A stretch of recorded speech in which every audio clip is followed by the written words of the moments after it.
মনে করবেন, আপনি মনে করবেন আপনার সমস্ত গুনাহ মাফ হয়ে গেছে, এরকম একটা হালকা অনুভূতি আপনার ভেতরে কাজ করবে।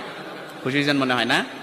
এজন্য আমরা যদি ছোট্ট এই দোয়াটি পড়ে আজ রাতে ঘুমাতে পারি, সকালে উঠে ফলাফল দেখবো ইনশাআল্লাহুল আজিজ। আমি যদি আপনাদেরকে হাদিসের টেক্সট শোনাই, হযরত যায়েদ রাদিয়াল্লাহু তাআলা আনহু থেকে বর্ণিত, রাসূল সাল্লাল্লাহু আলাইহি সাল্লাম বলেন, হাদিসের স্পষ্ট ন্যারেশন হচ্ছে, যে ব্যক্তি রাত্রিবেলা 3 বার এই দোয়াটি পড়ে ঘুমিয়ে যাবে, সকালে উঠে আল্লাহ তাআলা তার সমস্ত গুনাহ মাফ করে দিবে। সুবহানাল্লাহ বাড়িতে যায় বললেন। এই জন্য আজ রাতেই যদি এই দোয়াটি পড়ে ঘুমাতে পারেন, সকালে উঠে ফলাফল দেখবেন ইনশাআল্লাহুল আজিজ। দোয়াটি আমরা সবাই পারি, তবে আপনাদের মনোযোগ আকর্ষণ, আপনারা একটু আমার দিক অ্যাটাচমেন্ট বাড়ান।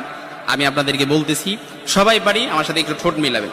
আস্তাগফিরুল্লাহাল্লাযী লা ইলাহা ইল্লা হুয়াল হাইয়ুল কাইয়্যুম ওয়া আতুবু ইলাইহি লা হাওলা ওয়ালা কুওয়াতা ইল্লা বিল্লাহিল আলিয়্যিল